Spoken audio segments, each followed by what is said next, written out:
Right now, if you want some of the better paying jobs out there, you're a data scientist.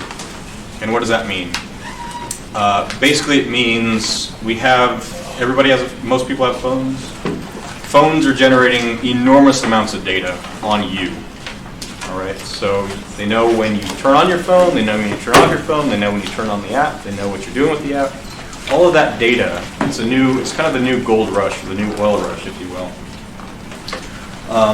And the cool thing about data science is it's as much art as it is science. Okay, so all about graphically representing cool things. Here's a really nice infographic, quite information dense. But this is a nice example of just looking at street orientations of cities. So let's say I want to look at New York versus Santa Fe, or Albuquerque versus Mobile, Alabama, or something like that. All right. Just by looking at the orientation of the streets, we can see what cities are really, really north-south oriented, and what cities are really, really what we'll call scraggly, is a technical term. All right. One cool thing that pops out to me in this map is cities in the United States kind of had different origin points. So the major driving factor in the United States was the car, the automobile. So cities built after the car, like cities that grew out after 1945, are these really, really grid-like cities. And cities that were, actually this is the entire world, I'm sorry, cities that were older than the car.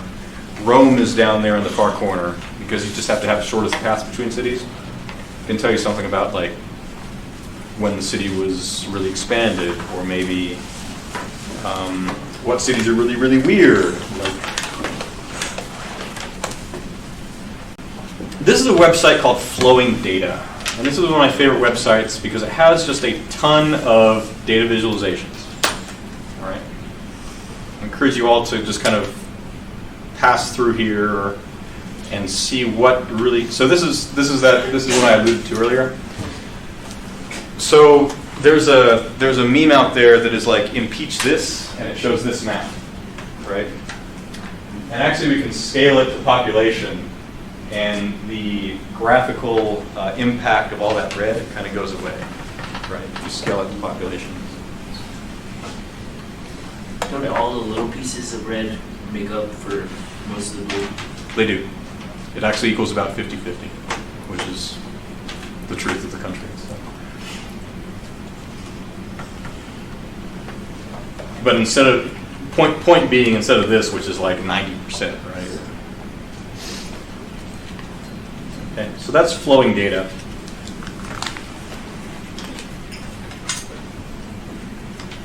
And just about anything you can think about can be, anything you can measure, anything you can,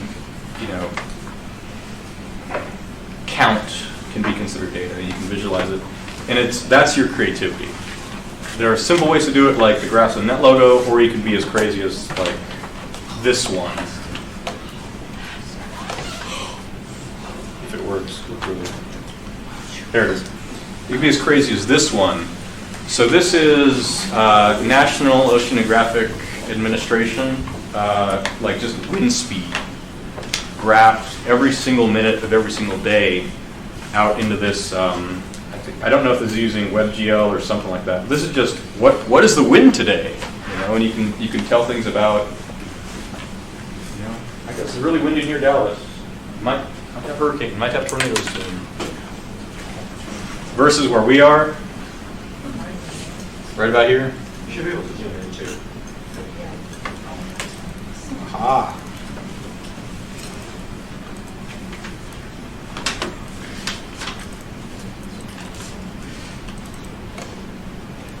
I'll say we're about right there. Right? Is it windy outside? How do you know? The leaves are blowing. I look out the window instead. Okay. For those of you who are on Reddit or do Reddit, This is Data is Beautiful, which likewise is just a ton of really cool visualizations. So,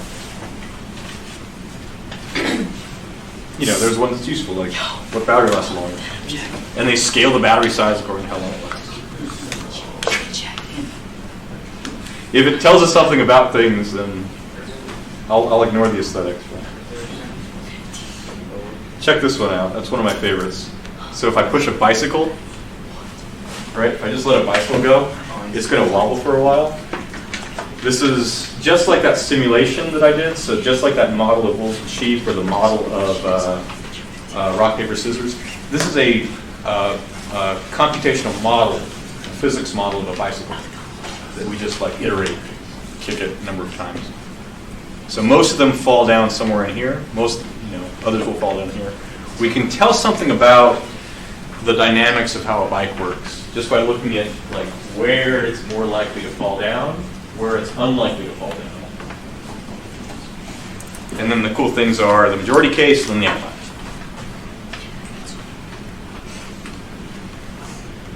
Okay. And so on and so on. You've heard of the Great Pacific Garbage Patch? Oh yeah. What we are about in the challenge is computational modeling and simulation. This is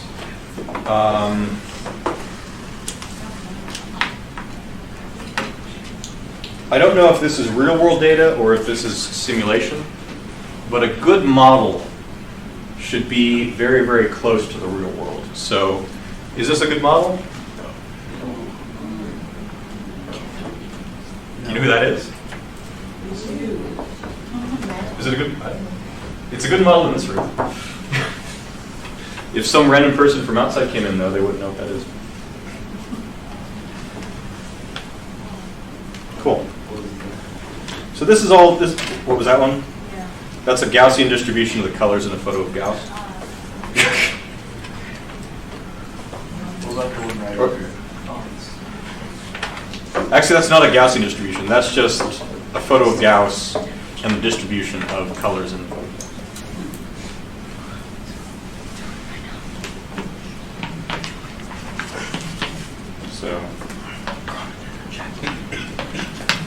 So yeah, this data visualization, data art, data science, you can spend the rest of your life into it. I encourage you guys with your projects, with your models, get out there and collect data. Find creative ways to show that data and have fun with it. Impress people. Stay cool. Here's one more thing I was asked to show. So here's one of the websites. So at the end of the challenge, we have a poster session. This is PictoChart, so you can go ahead and put in your data, and you can generate quite nice charts with it. So this is the challenge from last. This is a survey of challenge participants in the past. Basically, did you go to college? Did you go out of state? Et cetera, et cetera. What's your demographics and things like that. So, PictoChart's this one. Very easy way to generate very decent looking posters. So, another way to visualize stuff. And of course, you have your tools in Excel. Google has Google data. And just feel free to email Kenny and all of us at the challenge, and we can help you out. Need specific help?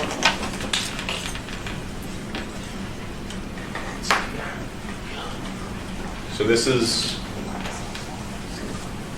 that's JP.